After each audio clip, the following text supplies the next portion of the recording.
नमस्कार प्रेक्षक रत्नागिरी एक्सप्रेसच्या आजच्या बुलेटिनमध्ये आपले स्वागत आहे। भाटे येथील धोकादायक पुलाचे तातडीने स्ट्रक्चरल ऑडिट करा, नगरसेवक अमित विलणकर यांची मागणी। रत्नागिरी शहरातील प्रभाग क्रमांक 15 मधील भाटे येथील जुन्या पुलाची अवस्था सध्या अत्यंत बिकट झाली असून या पुलाच्या संरक्षक भिंतीचा काही भाग सातत्याने कोसळत असल्याने मोठी दुर्घटना घडण्याची भीती व्यक्त केली जात आहे। या गंभीर परिस्थितीकडे नगरसेवक अमित विलणकर यांनी प्रशासनाचे लक्ष वेधले असून सार्वजनिक बांधकाम विभागाने याकडे तातडीने लक्ष देऊन पुलाची दुरुस्ती करावी अशी मागणी त्यांनी केली आहे।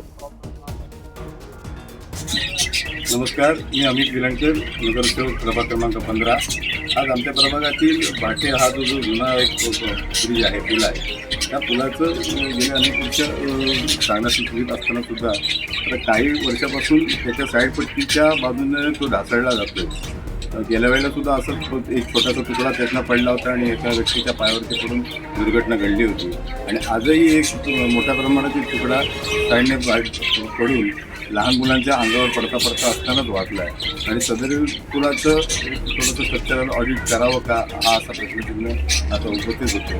तरीसुद्धा सार्वजनिक बांधकाम विभागाने याकडे त्वरित लक्ष देऊन झालेल्या दुर्घटनेची त्वरित पाहणी करून त्या संदर्भातली कारवाई करावी अशी सर्व प्रभागातील नागरिकांच्या वतीने मी ही मागणी करतोय। त्याच्या संदर्भात लवकरात लवकर लक्ष देऊन कारवाई करावी। मत्स्य अभियांत्रिकी तंत्रनिकेतन येथे करिअर मार्गदर्शन कार्यशाळा व माजी विद्यार्थी मेळावा उत्साहात संपन्न। शिरगाव येथील मत्स्य अभियांत्रिकी तंत्रनिकेतनमध्ये करिअर मार्गदर्शन कार्यशाळेचे तसेच माजी विद्यार्थी मेळाव्याचे आयोजन 14 मार्च 2026 रोजी उत्साहात करण्यात आले। कार्यक्रमाची सुरुवात प्रमुख पाहुण्यांच्या हस्ते दीप प्रज्वलन व उद्घाटनाने झाली।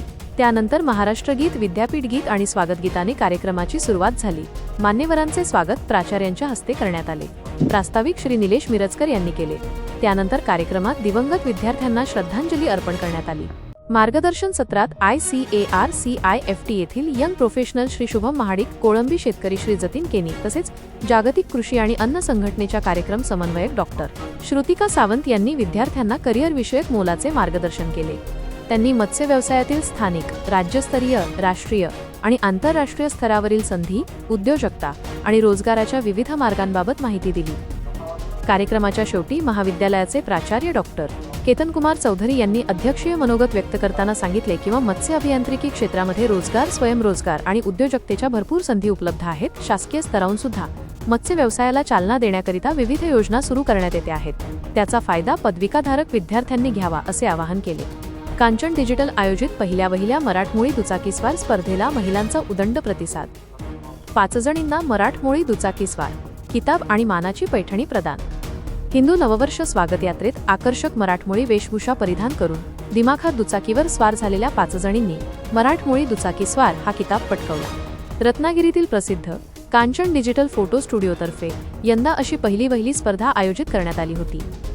या स्पर्धेला महिलांचा उदंड प्रतिसाद लाभला। नवनिर्वाचित नगराध्यक्षा सौ शिल्पा सुर्वे यांच्या हस्ते हा किताब प्रदान करण्यात आला। उद्योग मंत्री उदय सामंत यांनीही या स्पर्धेचे कौतुक केले।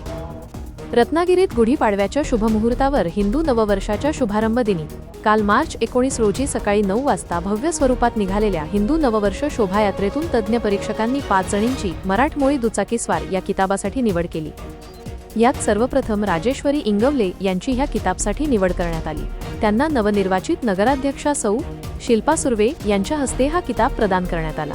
त्यानंतर संध्या कोसुपकर यांची ह्या किताबसाठी निवड करण्यात आली। त्यांना श्रावणी मालगुणकर यांच्या हस्ते सन्मानित करण्यात आले। तर त्यानंतर अनुक्रमे राधा देवळे या किताब विजेत्यांना सौ भारती जैन यांच्या हस्ते, राजश्री बंडवे या किताब विजेत्यांना सौ स्नेहा विरकर यांच्या हस्ते, तर निकिता निवेंडकर या किताब विजेत्यांना सौ दीपिका कुबल यांच्या हस्ते सन्मानित करण्यात आले। आखाती देशांतील युद्धाचा फटका, रत्नागिरीत ब्रँडेड पेट्रोल महागले, सर्वसामान्यांना मात्र तुर्तास दिलासा। आखाती देशांमध्ये भडकलेल्या युद्धाच्या ठिणगीचा परिणाम आता थेट स्थानिक बाजारपेठेवर जाणवू लागला आहे। जागतिक स्तरावर निर्माण झालेल्या युद्धजन्य परिस्थितीमुळे इंधन कंपन्यांनी सावध पवित्रा घेतला असून याचा पहिला फटका ब्रँडेड पेट्रोलला बसला आहे। रत्नागिरी जिल्ह्यात HPCL, BPCL आणि इंडियन ऑइल एल या प्रमुख कंपन्यांनी त्यांच्या प्रीमियम किंवा पॉवर पेट्रोलच्या दरात प्रति लिटर 2 रुपये 9 पैशांची वाढ केली आहे। रत्नागिरीच्या पहिल्या महिला स्त्रीरोग तज्ज्ञ डॉक्टर सुनीता चव्हाण यांचे दीर्घ आजाराने निधन, वैद्यकीय क्षेत्रावर शोककळा। रत्नागिरी जिल्ह्यातील पहिल्या महिला स्त्रीरोग तज्ज्ञ आणि शहरातील प्रसिद्ध स्वस्तिक तसेच चिरायू हॉस्पिटलच्या संस्थापिका डॉक्टर सौ सुनीता रमेश चव्हाण यांचे आज पहाटे दीर्घ आजाराने दुःखद निधन झाले. त्यांच्या जाण्याने रत्नागिरीच्या वैद्यकीय क्षेत्रातील एक अनुभवी आणि मार्गदर्शक व्यक्तिमत्व हरपल्याची भावना व्यक्त होत असून संपूर्ण जिल्ह्यावर शोककळा पसरली आहे. डॉक्टर सुनीता चव्हाण यांनी आपल्या प्रदीर्घ वैद्यकीय कारकिर्दीत हजारो माता आणि बालकांना आरोग्य सेवा पुरवून सामाजिक कार्यात मोठे योगदान दिले होते. राष्ट्रीय सुवर्णपदक विजेती खो खोपटू तेजस्विनी सनगलेचा आयुष्याशी लढा अपयशी.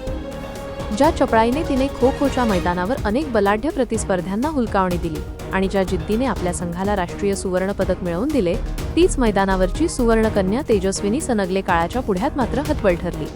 वयाच्या अवघ्या 12व्या वर्षी राष्ट्रीय स्तरावर आपल्या खेळाचा दबदबा निर्माण करणारी वांझोळेची ही लाडकी खेळाडू बुधवारी रात्री कोल्हापूर येथे मृत्यूशी झुंज देताना कायमची हरली. 15 दिवसांपूर्वी झालेल्या एका भीषण अपघातात तेजस्विनीच्या डोक्याला गंभीर दुखापत झाली होती. तेव्हापासून कोल्हापूरच्या रुग्णालयात तिच्यावर उपचार सुरू होते. मात्र काळाने तिच्यावर झडप घातल्याने संगमेश्वर तालुक्यासह महाराष्ट्राच्या खो खो जगतावर शोककळा पसरली आहे.